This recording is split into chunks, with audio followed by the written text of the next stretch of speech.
We are in a brutal struggle to win our independence from Great Britain. I fight alongside my husband. When he falls in battle, I carry on. I defy custom and fight to enjoy freedom or lose it with my life. Deborah Sampson, 4th Massachusetts Regiment.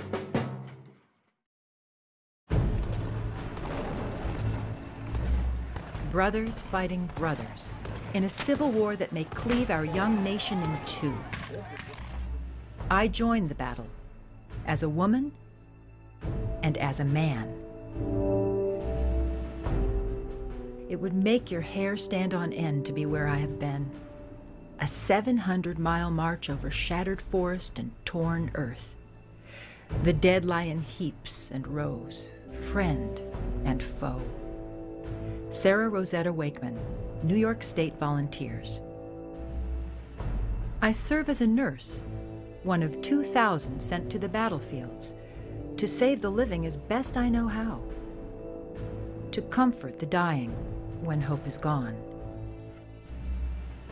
I am Dr. Mary Walker, surgeon and spy, awarded the Congressional Medal of Honor for service to the nation.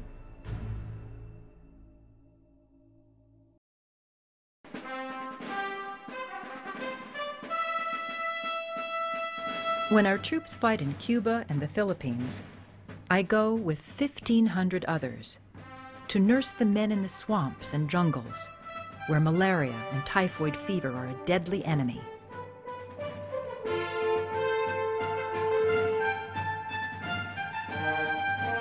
Soon after the war, my value is recognized. Congress establishes the Army and Navy Nurse Corps, giving women official military status for the first time.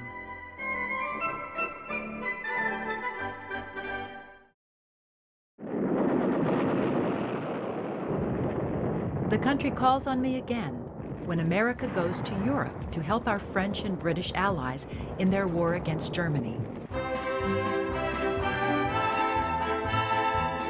I join the Navy and Marines, 12,000 strong, to free the men to fight. I serve as a clerk, a secretary, translator, draftsman, fingerprint expert. Yes, sir.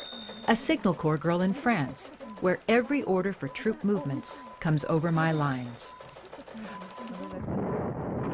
I serve as 10,000 nurses deployed to the combat zones, where bombs, bullets, and mustard gas kill and injure 400,000. I see those wounded boys, never a whimper.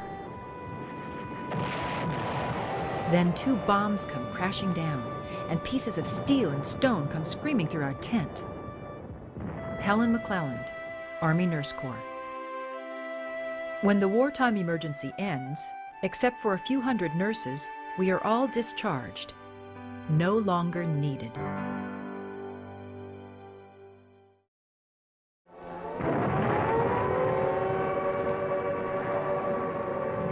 The attack on Pearl Harbor hurls America into war against both Japan and Germany, launching a deadly conflict that mobilizes the nation.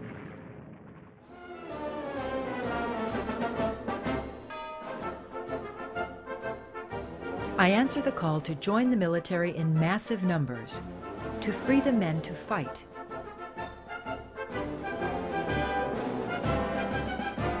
There is a deep satisfaction in saying to your country, in its hour of need, here am I, use me. Nearly 400,000 volunteer. I serve as a teletype operator at Allied Forces headquarters in North Africa, a postal worker in France, getting the mail out to servicemen in all the combat battalions in Europe, a radio man on the coast, knowing I'm the main link between headquarters and the ships at sea. A voice in the control tower saying, "Clear to land," to pilots testing new fighter planes. A motor transport worker, where 3 of us do the jobs of 6 men who went off to war. A tow pilot for aerial gunnery practice, a dangerous occupation when the men in training can't tell the target from the plane. I am a student in the Cadet Nurse Corps, and I am 70,000 trained nurses caring for the wounded on land, at sea, and in the air. I serve at Anzio, trapped between the sea and the Germans. Bombs raining down. We are swamped with the gravest casualties. Many would have died if we were not so close to the front. Lieutenant Avis Daggett, Army Nurse Corps. The Japanese closing in on us. Everybody wounded. And one young soldier who has lost all 4 extremities says to me, "I'm so sorry you girls are out here having to work like this. It just breaks your heart to hear talk like that." The Japanese capture 87 of us. By some miracle, we all survive. The last 67 are joyfully liberated after 3 years as prisoners of war. Lieutenant Hattie Brantley, Army Nurse Corps. At war's end, we are no longer needed. The military discharges all but a handful of us, and most women return eagerly to civilian life. But some of us have new ambitions. The war has shown that servicewomen contribute greatly to the defense of the nation. I tell the U.S. Senate, any national defense weapon known to be of value should be developed and not allowed to rust or be abolished. Captain Joy Bright Hancock, U.S. Navy. Congress agrees, and in 1948, the Women's Armed Forces Integration Act gives permanent status to military women. Our numbers, ranks, and benefits are severely limited, but to us, it's a cause for celebration.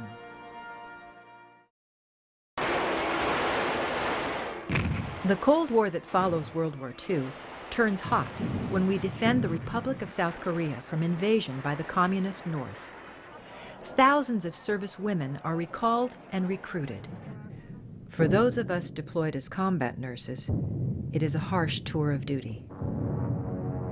My hours are as long as I can keep standing. When they hear my voice, some boys think they're back in the States. One private says, "My God, a real American nurse. Remove my bandages so I can see her." But he is blind.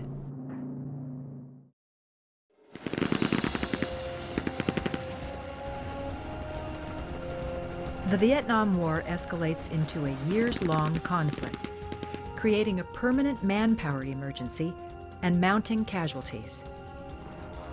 I am deployed with 6,000 of my sister nurses on dangerous ground, where I suffer injury and death.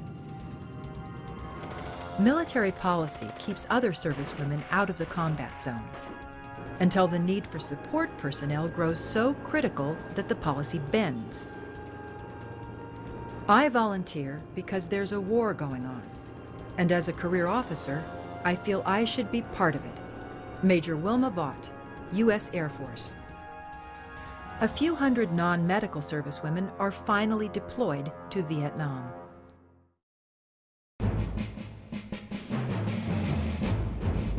The next 2 decades bring landmarks that transform our lives. In 1967, President Lyndon B. Johnson signs a bill that removes the 1948 caps on our numbers and our promotions. Within a few years, the chiefs of the women's programs become our first generals and admirals. In 1973, our military becomes an all-volunteer force. It recruits women by expanding opportunities.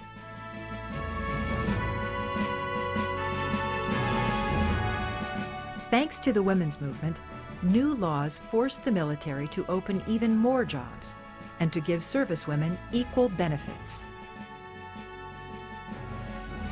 Barriers tumble in nearly all non-combat jobs. Come right, stair course 148. And we join our brothers at the military academies. We grow to 240,000. But it is no secret that there is still a deep level of resistance toward women and our incursions into all-male preserves.